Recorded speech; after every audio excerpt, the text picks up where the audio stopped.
All right, to both say good morning, good chodesh, everyone. To begin the new month, learning Torah together. Let's begin by thanking all of our sponsors. To thank our annual Talmud Torah sponsor, Tilsa Mishpacha Eretz Yisrael, for dedicating all the Shemar Joshos this year in the Schus, Besoros Tovos for all of Am Yisrael. Our Talmud Torah sponsors for the month of Tammuz, Haba Aleinu L'Tova, Aaron and Alana Weinberg, and thanks to Hashem for all of his nisim, both the revealed and hidden, for the miracle of Yonatan Shai Weinberg 14 years ago, for Besoros Tovos, for Am Yisrael, and for Eretz Yisrael, and the merit of the speedy arrival of Mashiach. Amen. Daniel and Batsheva Pava of Eretz Yisrael, a commemoration of the second yahrzeit of Batsheva's father, Reb Shlomo ben Yehuda Aryeh of Philadelphia, which is on the 7th of Tammuz. He was a child survivor of Auschwitz and left over 100 descendants. Overwhelming. Week of learning sponsors, Jeff Schwartz, commemoration of his father's yahrzeit, Shmuel ben Shimon Halevi, Binyamin Fleischman, in memory of his father's yahrzeit, Reb Shmuel Yudel ben Binyamin Yaakov. Our Daf Yomi sponsors for today, Baruch and Bracha Rifkin, in commemoration of the yahrzeit of Shalom Rifkin, Shalom ben Harav Ruvain, Zichron Livracha.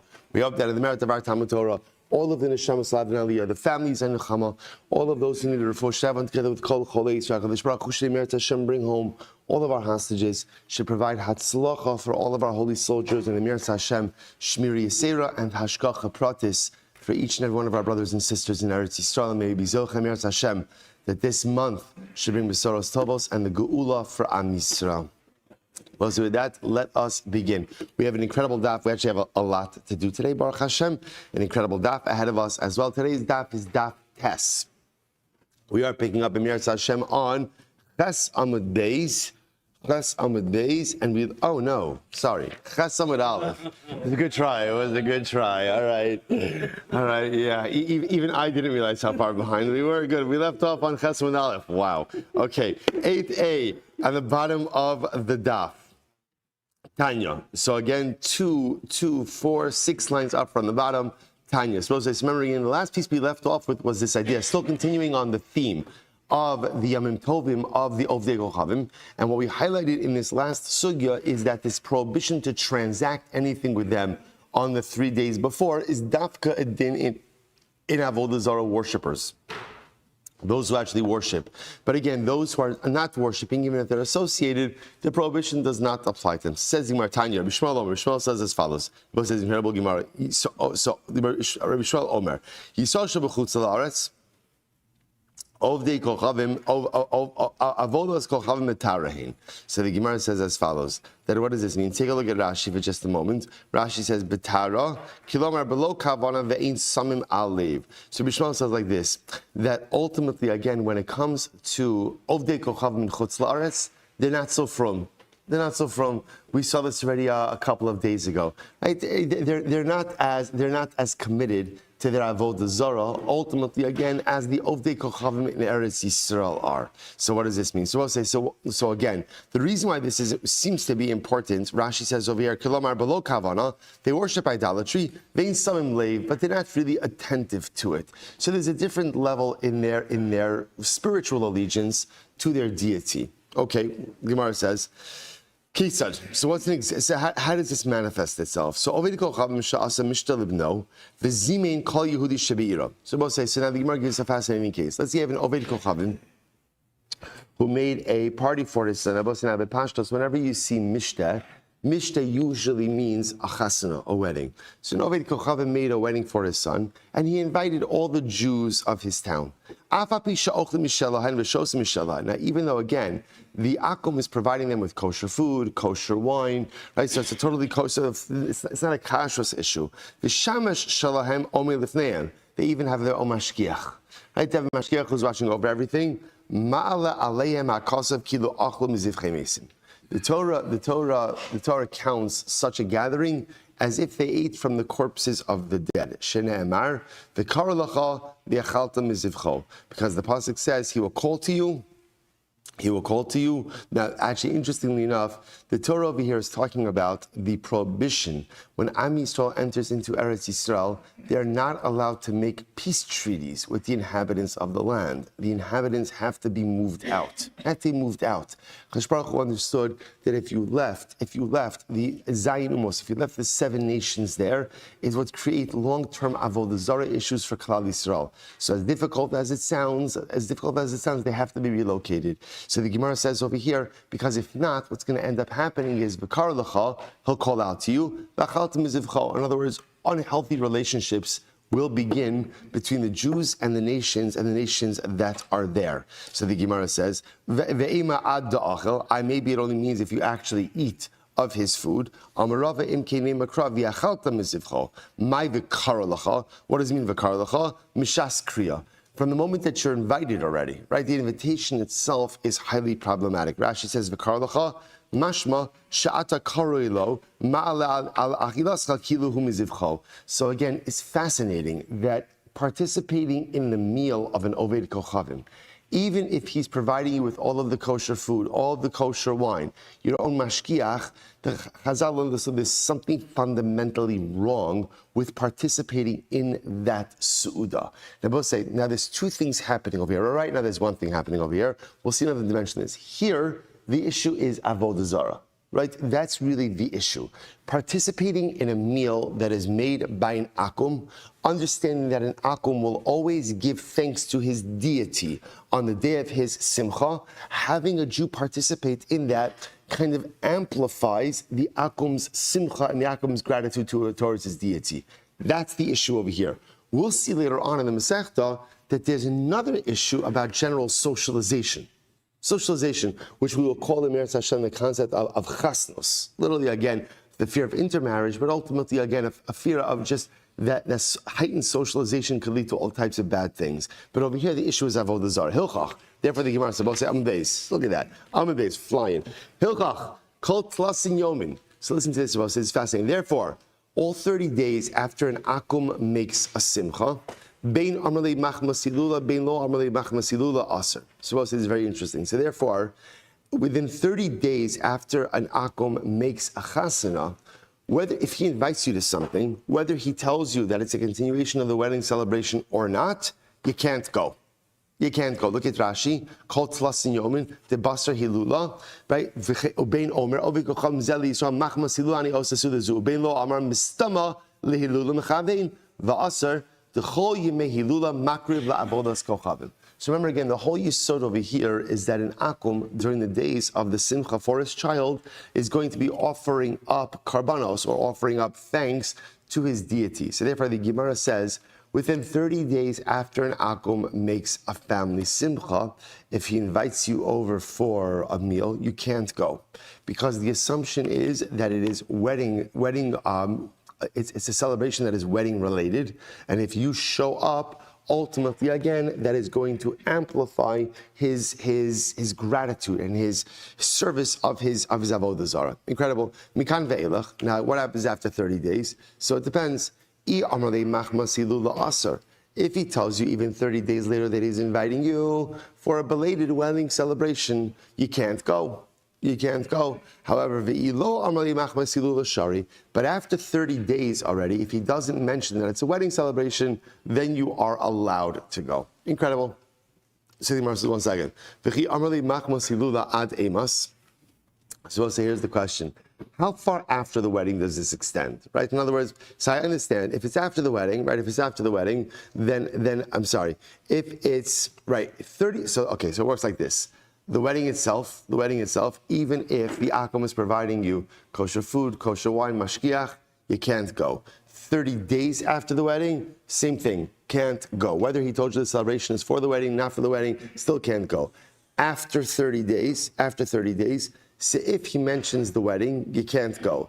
If he doesn't mention the wedding, then you are allowed to go. So then the Gemara asks an interesting question. How far does this go? Like, in other words, at a certain point, even if he mentions the wedding, is there a certain point in time that you are so distanced from the chasana that you're allowed to go join the akum for the meal, even if he mentions the wedding?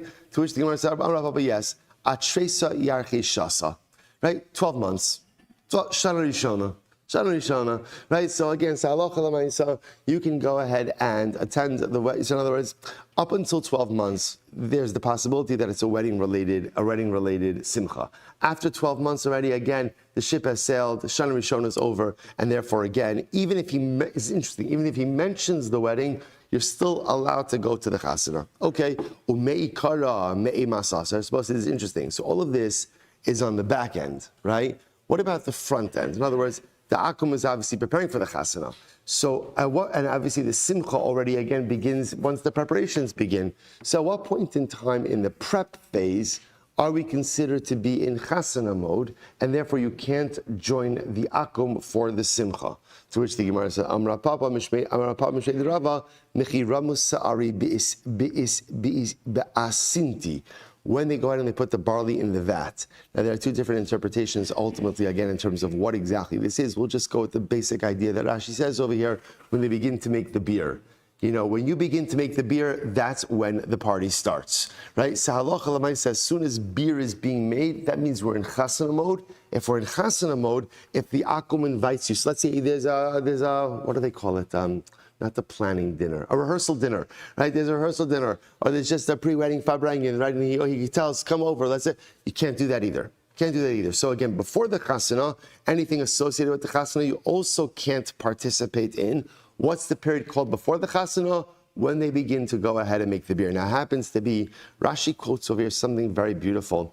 Rashi says, Asintani, Rashi says, Arevo sheshorn bahen sorin laso shechar. So again, Pashup Pshat is, these are the vats in which they begin to make beer. Lishnachri, now listen to this. Nosnin offer ba'arevos, vizorin sham sorin kodi me'achoba. Others say what they would do is like this. Before a chasana, they would take a barrel, they would fill it with dirt, they would plant barley inside of the barrel.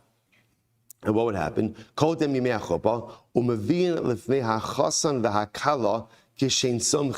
And ultimately, barley is a faster growing wheat. They would bring like the little plant, the little barley plant, before the chasan and kala, by the chuppah, before the chuppah.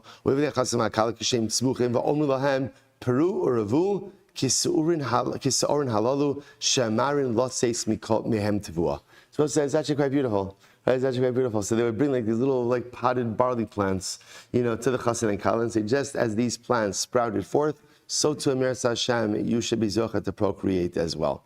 Very interesting. Okay. And but again, Pashup Pshat is beer, right? Pashup Pshat is when does the chasan, right? When does the wedding celebration begin? Ultimately, when they begin to soak the barley for the beer. Incredible. Well, the basar tracer yarchi shasa shari. Now, is that true? So the way the Gemara frames it over here is after 12 months, it's totally mutter. So in other words, after 12 months, whether the akum makes mention of the chasana or not, it's totally mutter. So the Gemara says, is that true? So now we'll say, now what that makes it sound like is, after 12 months, they're out of wedding mode. So the Gemara is now questioning that idea. I have a Rabbi Yitzchak Breidra Misharshia, Ekle Lebeahu Oved Kochav, and the Basar Tracy Yachishasa. But it once happened that Rabbi Yitzchak Breidra Misharshia went to the house of an akum after 12 months. After 12 months, the Shamei Da'odeh, right? Ultimately, again, and he heard this was after, so again, this particular akum made a chasana more than a year earlier. Rav Yitzchak went to his house. When Rav Yitzchak went to his house, he heard the akum praising his deity, essentially saying, thank you, deity. Rav Yitzchak has now come to celebrate in the simcha of my child. Now, this was after 12 months. So the Gemara says, Uperish, and Rav Yitzchak left. Right, he left because obviously he didn't want to be part of this type of event. V'lo achal, he did not eat, or I should say, Pirush doesn't have to mean Pirush. He separated himself. He did not eat. So what do you see from here? You see that even after 12 months, sometimes an akum will still be celebrating his chasana. To which the Gemara says, no. No, that's different. That's different, right? Because since Rabbi Yitzchak was an Adam Chashuv, and now he was coming to the Akum's home, so therefore the Akum used this visit as an opportunity to thank his deity. But this is not the norm. Look at Rashi. The Adam Chashavu, v'samach mimenu ha'ovid kochavim ma'od. The Akum was very labedik from him, right? It was very besimcha from him, and therefore he gave special shevach, ultimately again for Rabbi Yitzchak. But that is not the norm. There's tremendous Musar Haskell on this. Now, what do you see from here? In general, one of the most incredible things we have the opportunity to do in life is not only to lift ourselves up, but to inspire others. And the incredible part is when you lead a good life, by definition, you inspire others. And not even through what you say, but more through what you do and who you are. And the profundity of becoming an Adam Chashav is that you have the ability to inspire everyone, right? Even an Akum. Not lav dafka that I want to inspire an Akum to go ahead and serve as Avoda Zara. But I will say, but the impact we have on the world when we self-actualize, and the impact we have on the world when we go ahead and we live up to our potential, become the best version of ourselves, is immeasurable. That even Rabbi Yitzchak could walk into the house of an Akum and cause the Akum to want to become a better person. When we become better people, we bring out that same desire in others. Incredible. All right, let's go weiter. So Gemara says, V'kartasim. Remember again, we're going through the list of the Yamim Tovim in the Mishnah. So my kartasim. So Rabbi said, this is really incredible Gemaras. What is kartasim? Rabbi Yehuda, Rabbi Shmuel, Yom shetaf sabo romi malchus. So this is incredible. So Kartasim is the day that Rome seized the monarchy, right? That Rome seized the empire, so to speak. V'hatanya. First off, take a look at Rashi. Yom Shetav Saba Romi Malchus, Shenilchamu Im Yevarim, V'nitzchum Umalchu B'chol Olam. So the Romans fought with the Greeks. They overcame the Greeks, and they essentially became the mightiest empire in the world. So therefore, again, the day of Kartasim is the day that, again, Rome overcame Greece. Incredible. So the Gemara says, one second. V'atanya Kartasim v'yom shetav sava Romi Malchus. But the Brayso Moshe speaks about two separate days. The day of Kartasim and the day that Rome overtook the world or overtook Greece, which makes it sound like Kartasim and the day that Rome seized, global dominance were two different days. I'm Rabbi Yosef. No. This is really interesting. Shtei tfisos tafsaromi. Rome actually seized power at two different times, two different intervals. Achos bimei Cleopatra Malkusa. One time that Rome seized power was from Cleopatra. And we'll say, if you look at Rashi over here, bimei Cleopatra Malkusa shel Alexandria. So remember again, I will say Cleopatra, this is actually fascinating, right? So Cleopatra was a descendant from Ptolemy, right? I will say, remember King Ptolemy, Septuagint, right? Ptolemy was the king who went ahead and had the 70 elders translate the Torah. Gemara brings down miracle, they all made the same exact changes. So Ptolemy's, I don't know how many generations afterwards, but Cleopatra is a descendant of Ptolemy. So Rashi says over here, so Cleopatra reigned in Alexandria, so ultimately, again, so the Romans fought with Cleopatra and ultimately seized the monarchy from her. So that was one seizure. The Achash Yevanim, and the other was from the Greeks. So apparently, again, Roman domination came at two stages. One with Cleopatra and one with a general war with the Greeks. The Kias Rabdimi. So therefore, I will say, so the Gemara suggesting over here is that, in reality, there are two different Yom Tovim that they celebrated. One was Kartasim, and one was the day of Roman domination. And those celebrated, again, two different stages of their domination. The Chias Rabdimi Amar Tlasin Utrain Karvi Avdu Ramai Bahadi Yivani. So this is very interesting. So Rav Dimi says as follows: for 32 years, the Romans and the Greeks got along well together, right? They collaborated. So I'm sorry, incorrect. So for 32 years, the Karvim doesn't mean battle. They did battle with each other, right? So for 32 years, the Greeks and the Romans fought. And what happened? The Romans were unable to conquer the Greeks. Incredible.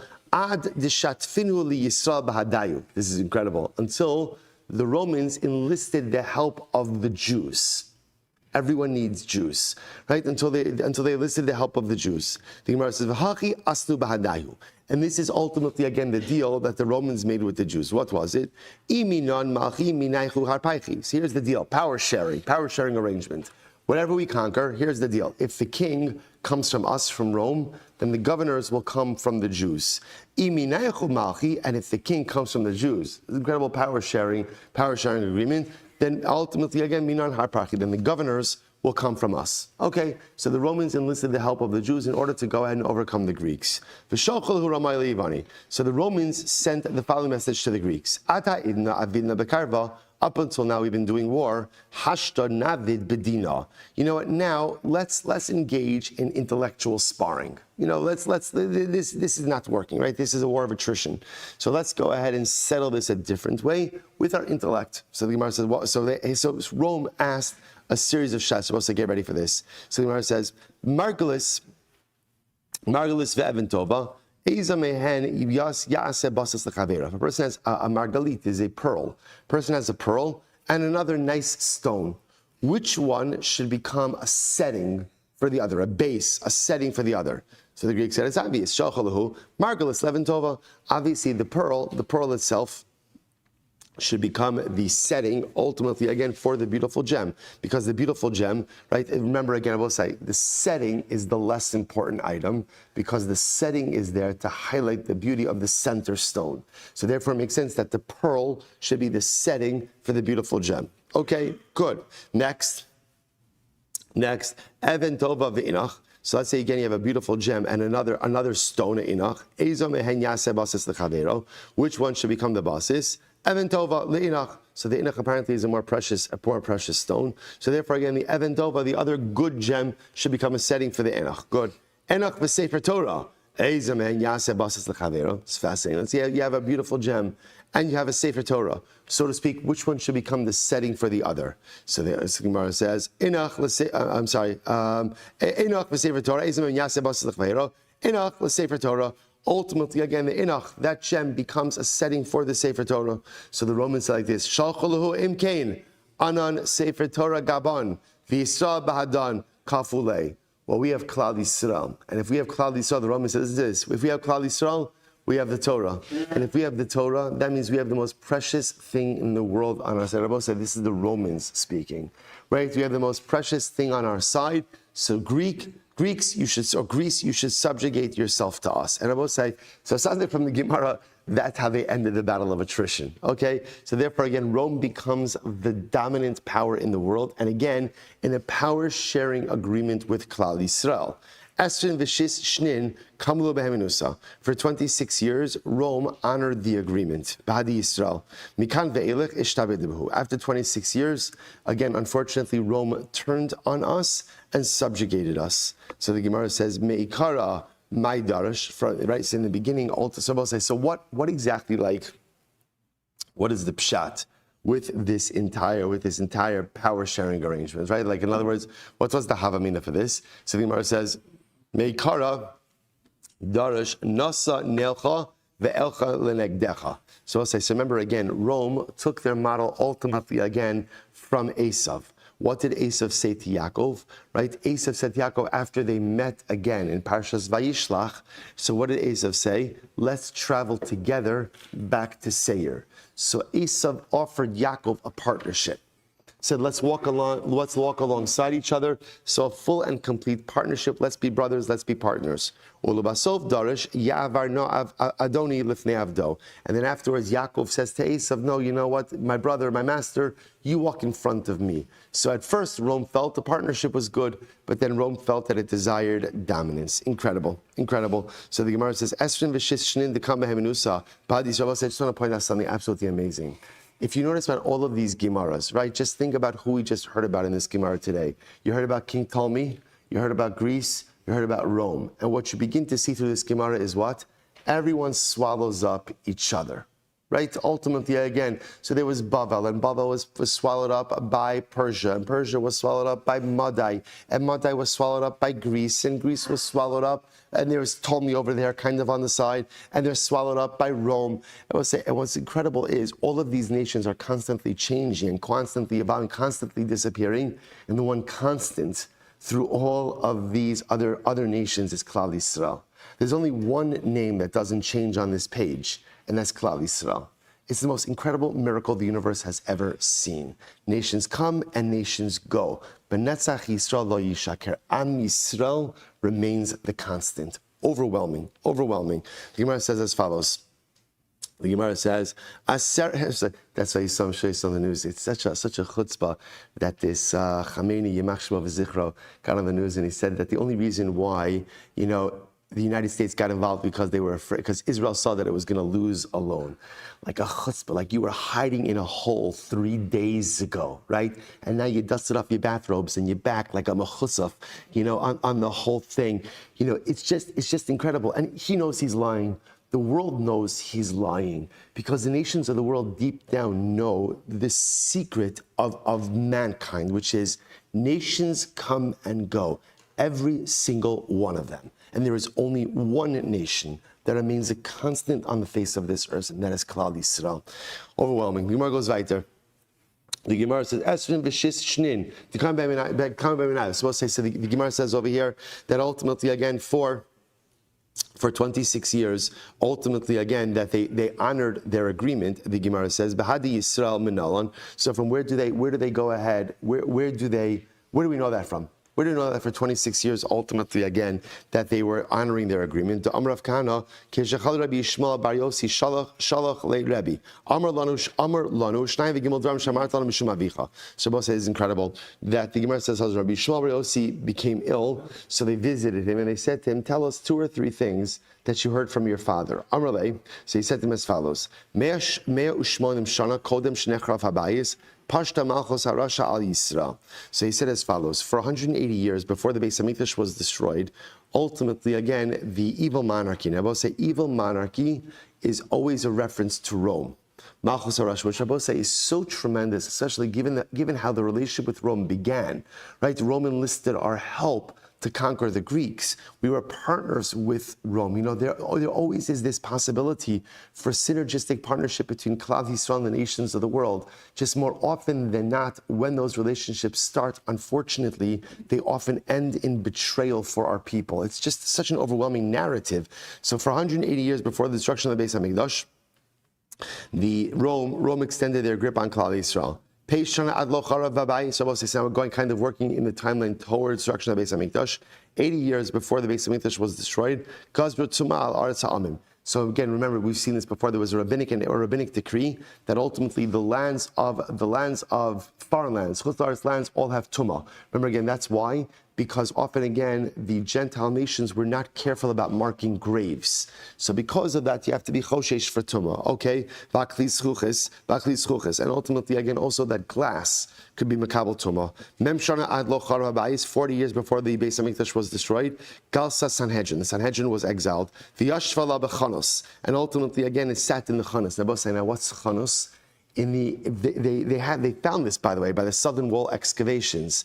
They had like a shuk. There was a shuk outside of the walls of the Beis Hamikdash, which made a lot of sense, right? You're coming to the Beis Hamikdash and you need to buy stuff. I'm not schlepping a goat, right, all the way from wherever I'm living in Eretz Yisrael. Can you imagine that? It's enough to pack up your family. I'm not taking livestock, right? So or again, nesachim or flour, all this other stuff. So Lamaisa, they had stalls, they had a shuk, right, by the outskirts, not by the outskirts, right? So again, the Sanhedrin relocated from the chamber of Houston, Lishkas Hagazis, ultimately again to the Chanos. So the Barzal, what does that matter that the Sanhedrin relocated? Rabbi Yitzchak Bar Avdini Lomar, first of all,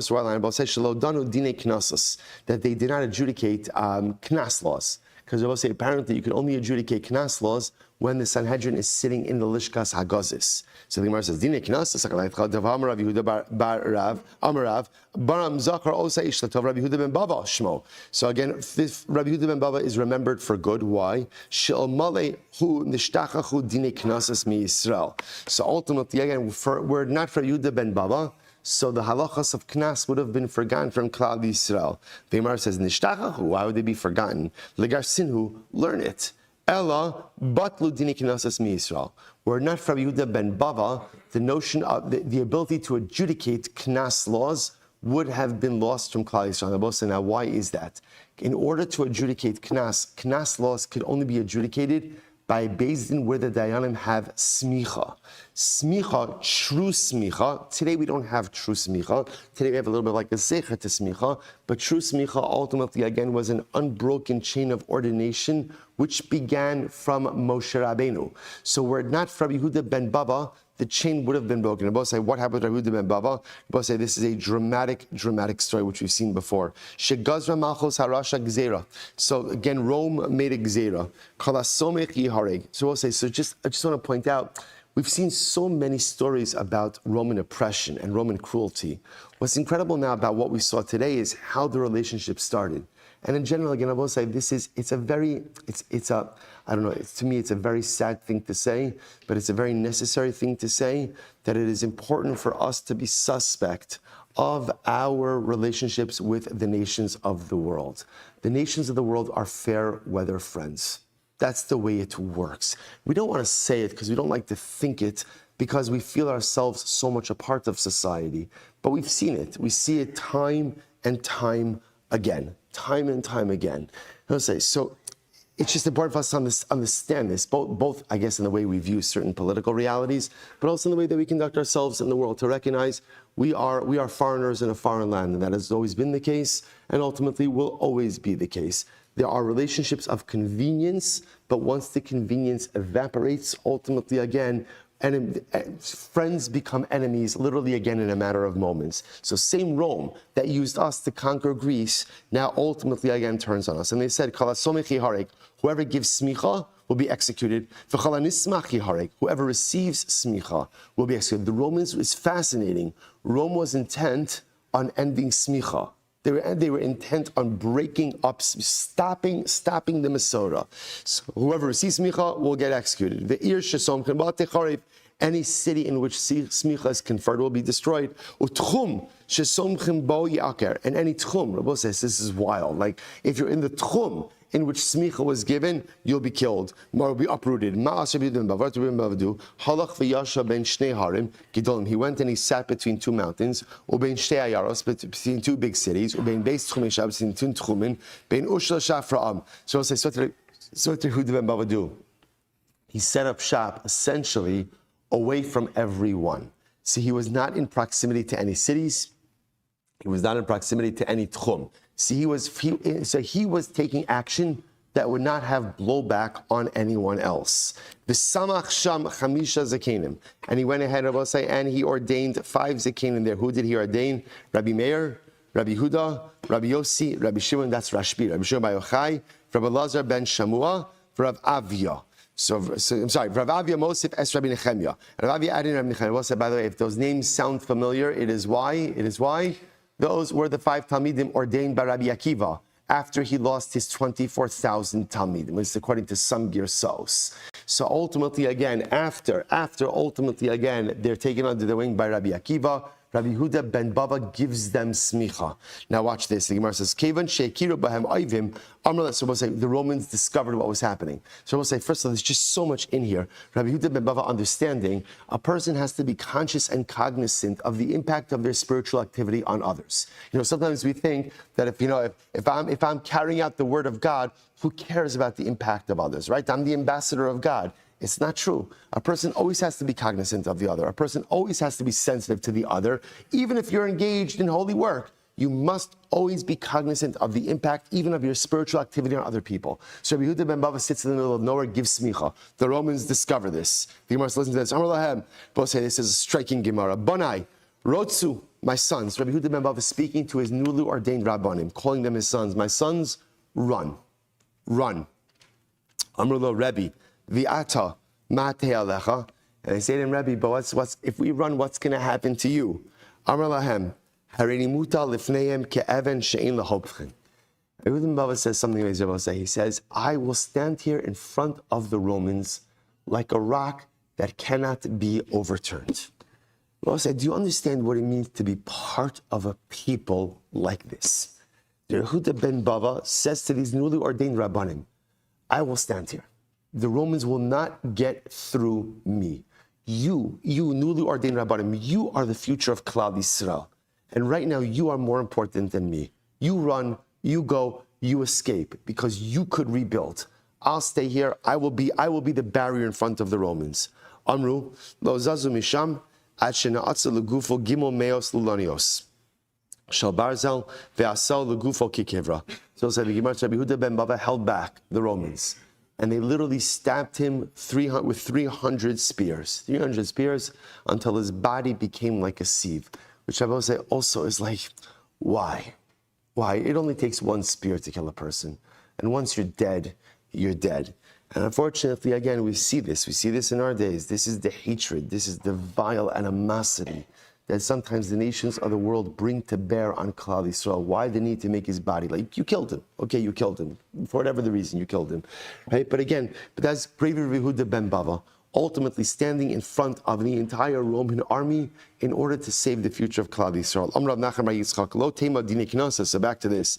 So the Gemara says, no. It doesn't mean that they relocate in order not to adjudicate Dinei Knossos, Ella Shelo Dano Dinei Nefashos. Rather, I will say what it means is, by relocating out of the Lishkas Hagazis, ultimately, again, they were not adjudicating, they were no longer adjudicating Dinei Nefashos, capital cases, my time. Now, why did they leave Lishkas Hagazis? Kevan dechazi dinafesh l'rotzchin v'lo yachlu l'meidan amar mutav nigli mimakom l'makom kechido l'chayvo. So again, we will say there was such a proliferation of murder before the destruction of the Beis HaMikdash that the Sanhedrin felt it is better for us not to have to adjudicate these cases. It's incredible. So apparently there was such like corruption in society. So therefore they uprooted themselves from Lishkas Hagazis, resettled in the Chanus, and when they were no longer in Lishkas Hagazis, they were not allowed to adjudicate capital cases anymore.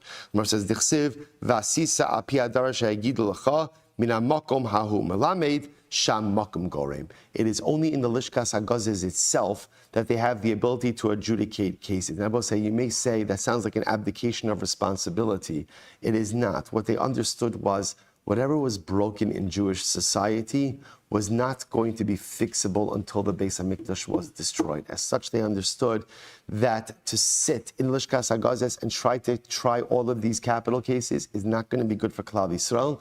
They relocated, were able to adjudicate all the other cases, but ultimately no longer adjudicated capital cases. Incredible. The Gemara says, Mea ushmonim v'sulo. So the Gemara said before that the Romans persecuted us for 180 years prior to the destruction of the Beis HaMikdash. The Gemara says, is that it? Daftes. Malchus paras b'fnei Abayis. Thank you. Malchus paras b'fnei Abayis. Shloshim v'arvim shana. So listen to this.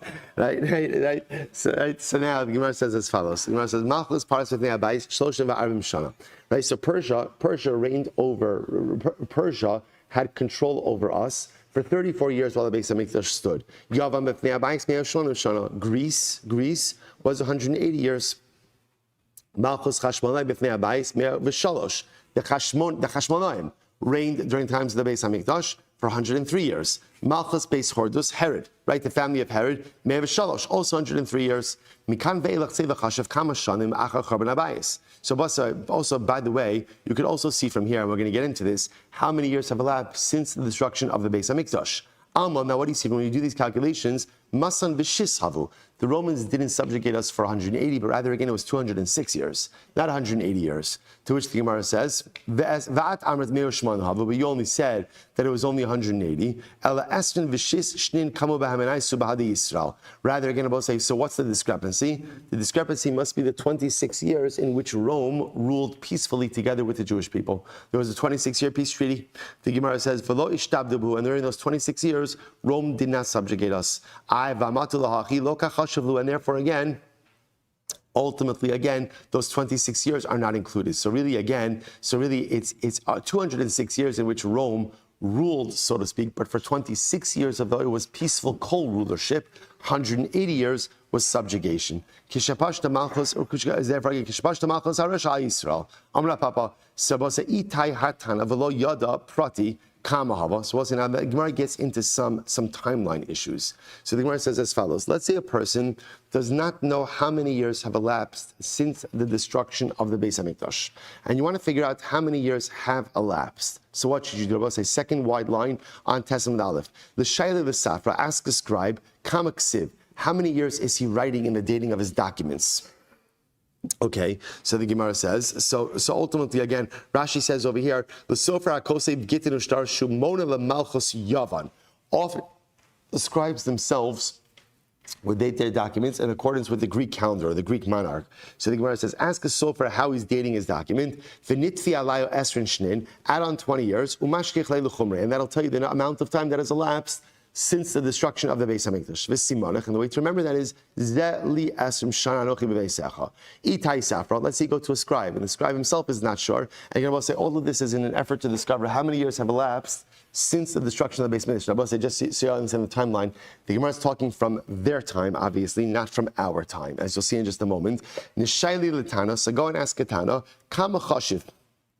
In your reckoning right now, right?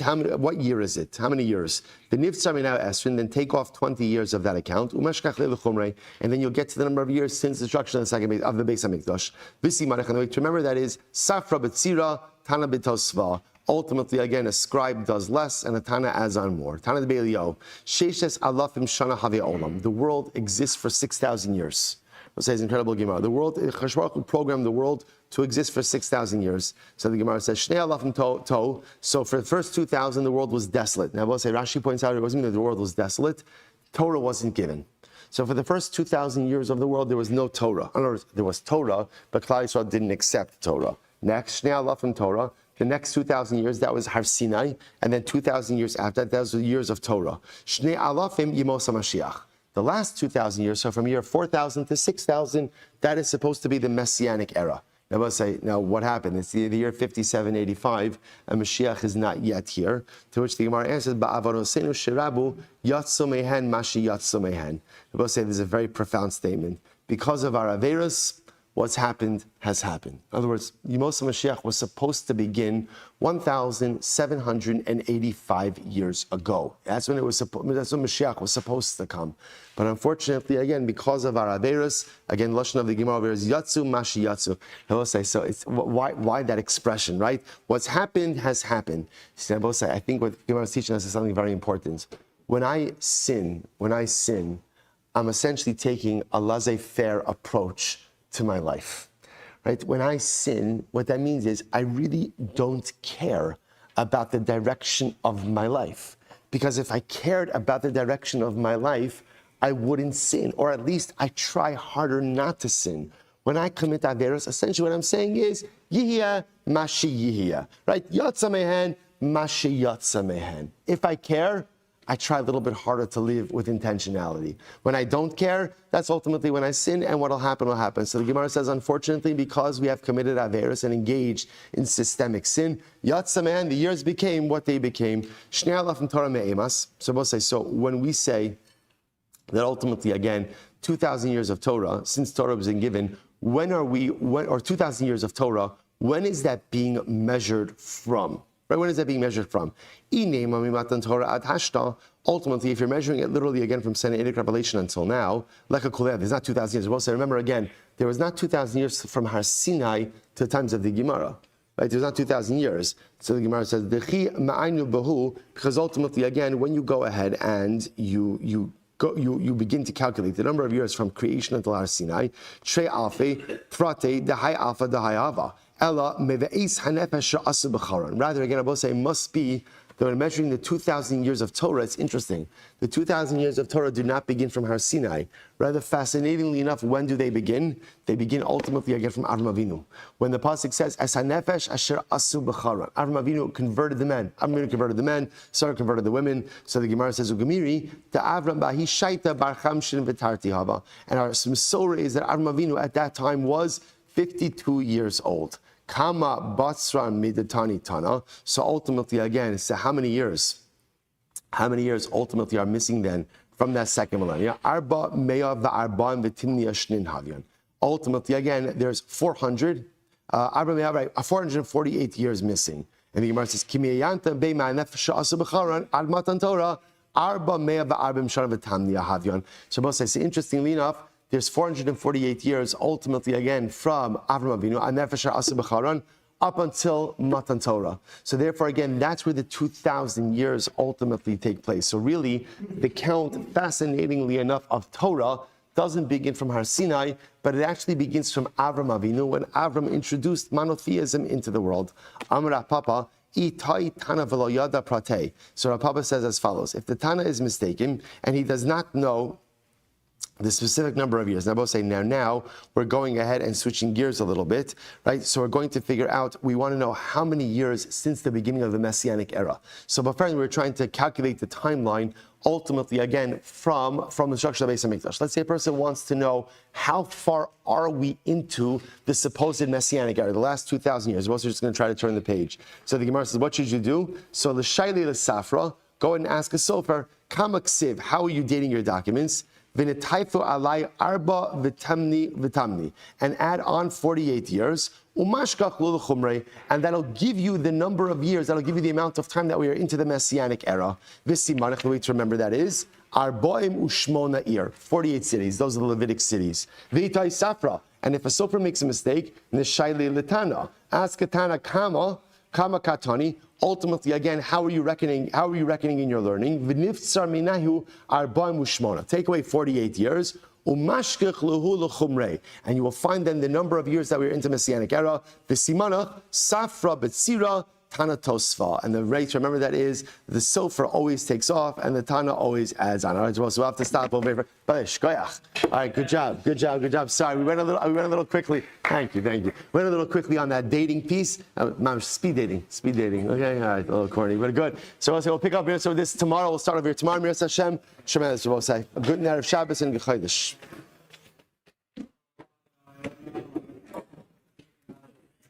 Amen. All right, Chavra on Zoom. Good Shabbos, everyone.